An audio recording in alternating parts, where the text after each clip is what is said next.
Good morning and welcome. I'm Larry Dubinski, President and CEO of the Franklin Institute. It's great to be here with you to share some exciting news as we prepare for the upcoming world premiere of Disney100, the exhibition created for the 100-year celebration of the Walt Disney Company. This is an exhibition that celebrates the legacy of a creative empire synonymous with imaginative storytelling, innovation, discovery, and wonder that spans generations and delivers widespread, undeniable global appeal. I would like to begin by welcoming guests from Disney, the Walt Disney Archives, and Simmel Exhibitions. Thank you for being here today and for bringing this monumental exhibition first to Philadelphia and the Franklin Institute.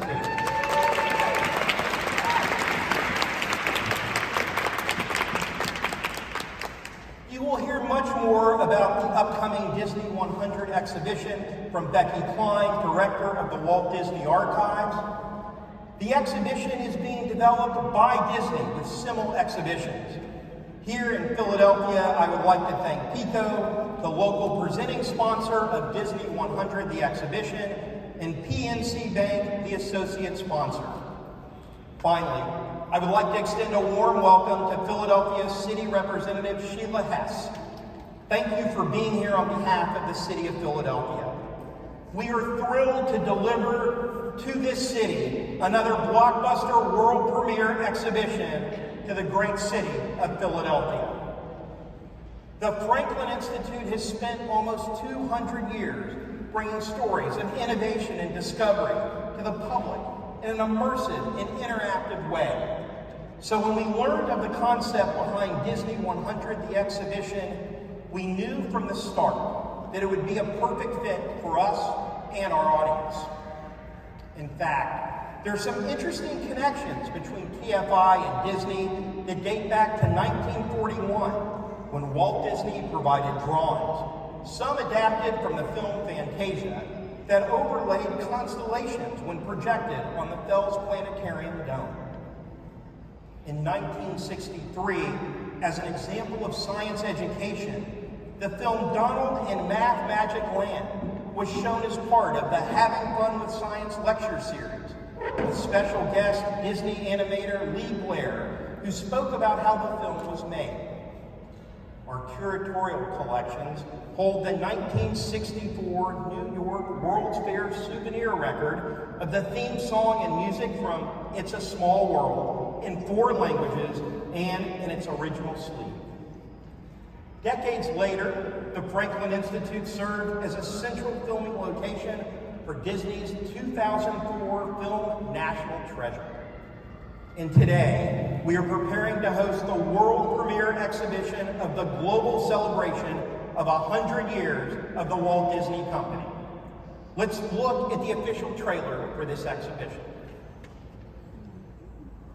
To all who come to this happy place, welcome. Here age relives fond memories of the past, and here youth may savor the challenge and promise of the future.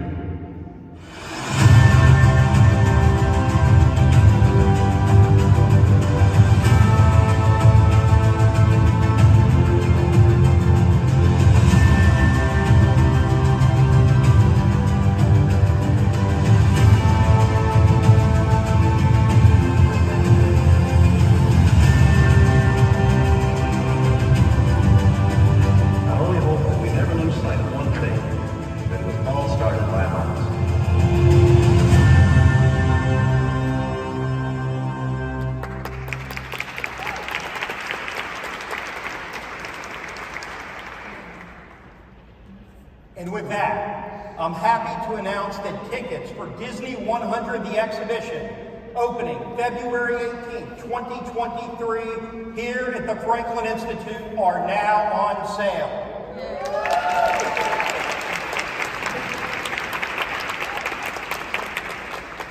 We are so proud to deliver an exhibition of such high caliber with widespread global appeal to support Philadelphia's robust tourism efforts and produce valuable partnerships with various hotel, retail, restaurant, and corporate entities across this region. Please welcome a true leader and champion for Philadelphia and a friend of the Franklin Institute, City Representative Sheila Hess.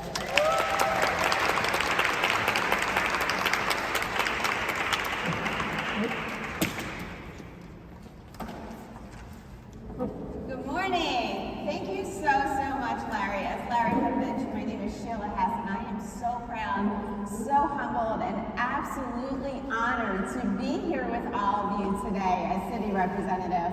So on behalf of the City of Philadelphia, we want to applaud and we want to thank you, Larry, for bringing yet another first to the City of First, the City of Philadelphia, also known as the first World Heritage City in the nation. I don't know about you, I'm still singing in my head, it's a small world. Thank you so much, Larry. And it's just a thrill to be here with all of you for this very special day in our city. It's exciting. I, for one, cannot wait until Disney100, the exhibit, is here at the Franklin Institute. We know that this exhibition will help further solidify Philadelphia. Not that it needs it, but it will help solidify it even more as a premier cultural destination and just reinforce that the Franklin Institute is an industry leader and a cultural gem for our city that we all know and love. So thank you, Larry, for what you and your team do. Franklin Institute is that Philadelphia treasure with that global reputation. And being chosen to host another world premiere exhibition of such magnitude is a testament to its ability to draw millions, and yes, millions of visitors to this establishment right here for an unforgettable experience. And it is all about that lasting experience and memory that is created. And it's going to happen right here at Franklin Institute in partnership with Disney. And what an amazing way to kick off this exhibition season with an outstanding performance of the classic Disney favorite by my friends at the Philly Pops. Thank you so much. You're always a wonderful delight to hear to kick off the morning. Philadelphia is so excited to welcome Disney100, the exhibition. We are honored to have Rebecca Cline, the director of the Walt Disney Archives, here with us today. Becky, thank you and your team for taking the time to be here with us for this special announcement. And for choosing the city of brotherly and sisterly love here at the Franklin Institute to be the world premiere exhibition, the Disney100. We know it's going to be an incredibly fantastic success, not just for the Franklin Institute, but for the entire region. And you will continue to be that great visitor destination as we welcome on February 18th, the Disney100, the exhibition. So this is a big deal for our city and for the Franklin Institute and Disney. So it's a trifecta. It's a win-win for all, but most of all, it's a win for our visitors who will be coming to experience it here. And that's what it's all about. So let the countdown begin. February 18th for this exciting moment. Ticket sales are now on sale. We don't want to be like Taylor Swift and like break the partners in the system. Maybe we do want to be like that, right? Yes, but we are honored. So congratulations, Larry and Becky. Thank you so much. Look forward to returning for the official opening on February 18th. Congratulations. Thank you for having me.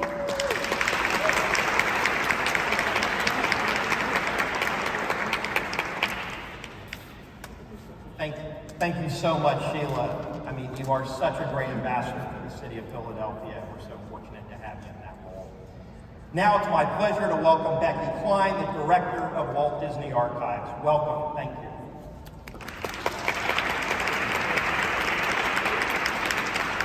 Oh, my goodness, I thought this day would never arrive.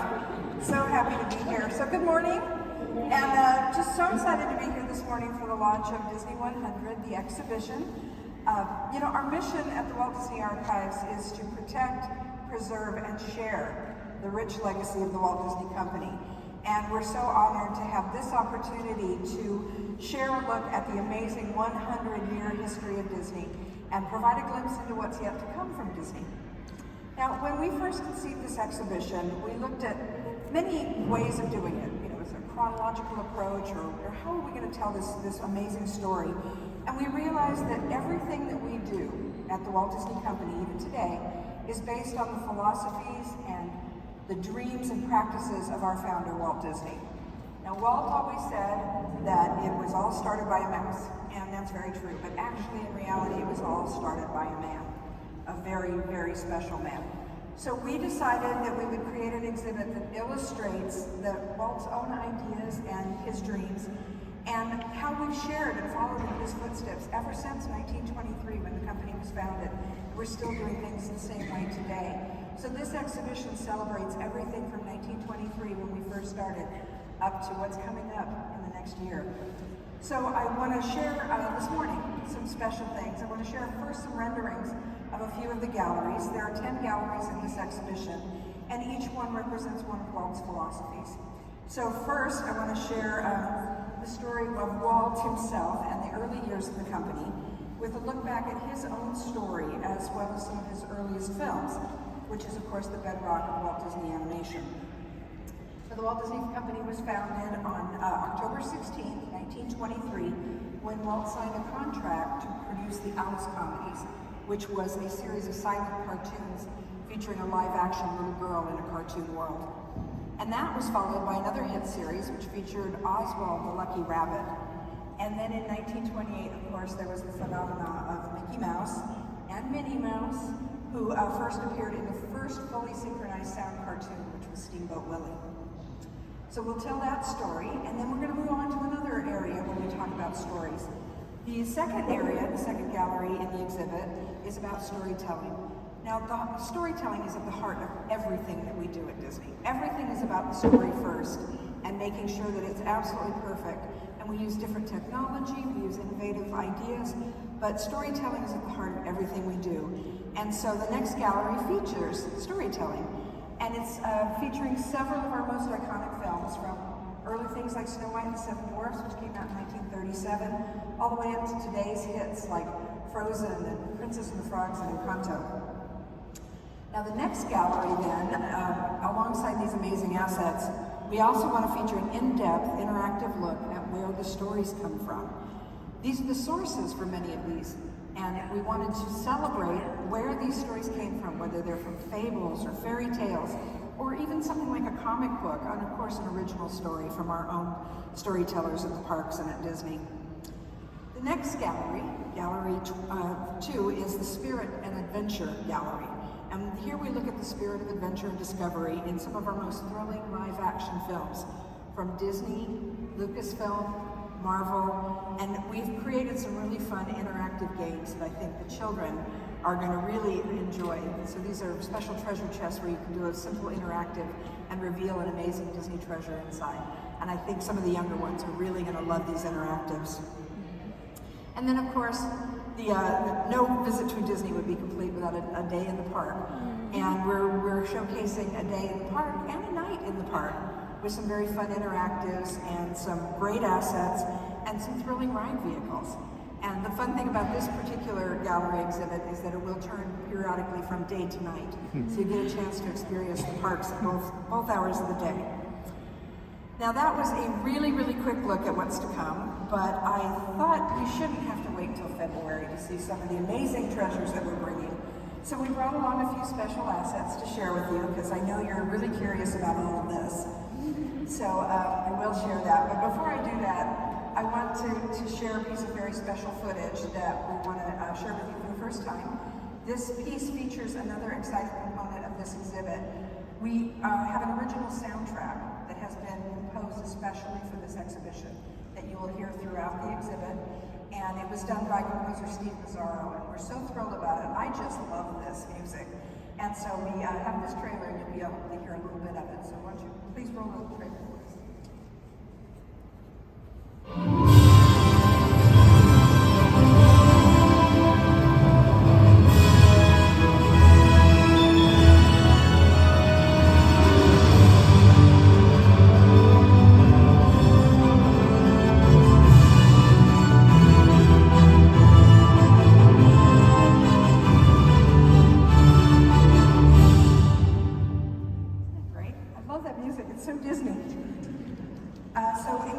exhibition, before I unveil these, I wanted to share our really deep appreciation of the Franklin Institute.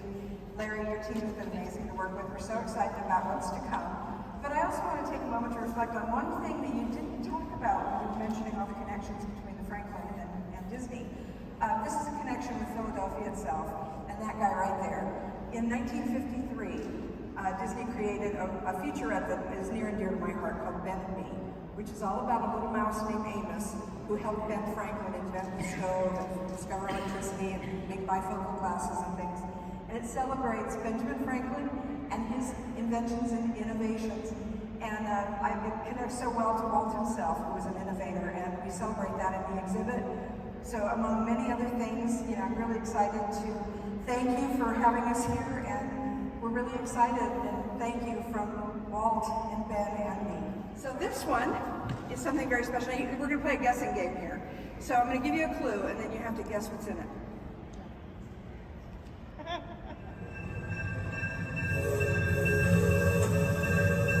Okay. You probably aren't going to guess because it's awfully small. But it's something that appeared first at Disneyland, and that's the Disneyland train. And this is a very special asset that's going to appear in the exhibit. And this one is the #1 name tag to Disneyland, which is our very first park, opened in 1955. And this is name tag #1. Now, as you can tell, we always wear name tags with our names on them for our guests. And this one has a number on it, and that's because they started with numbers. The cast members all had a number on their tag to begin with, and this one was Walt Disney's, of course, #1. So Walt wore this on opening day, and it's a very special treasure in the archives. Let's see, another clue. Another whistle, a little bit older. Steamboat Willie. Good.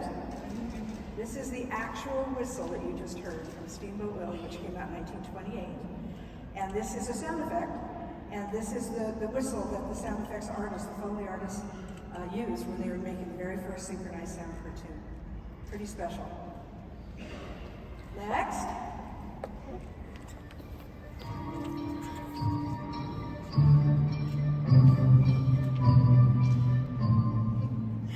That's some of the music from the mine sequence in Snow White and the Seven Dwarfs. This is a very, very special treasure from the Walt Disney Archives. This is the prop storybook that started the film. So when you watch the movie Snow White and the Seven Dwarfs, you will see this book, and it opens up in a live action shot, and then it becomes a cartoon, and you've seen it. So this is the actual storybook. When you take pictures and get up close, you can see it's all hand carved. And it's a beautiful, beautiful piece of artwork.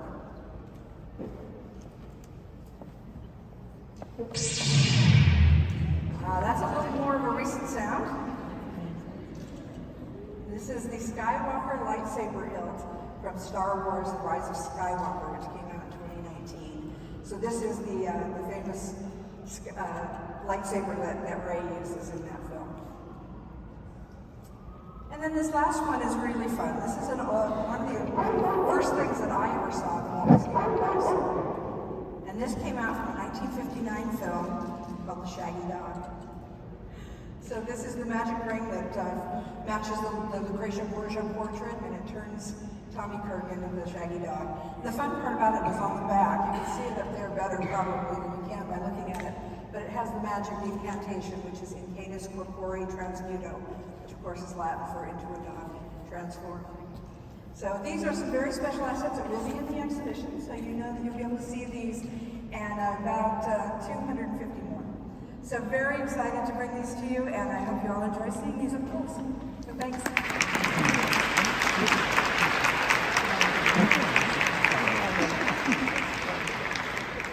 Thank you, Becky, for providing this early look at some remarkable objects. A taste of what to expect when the exhibition opens in February.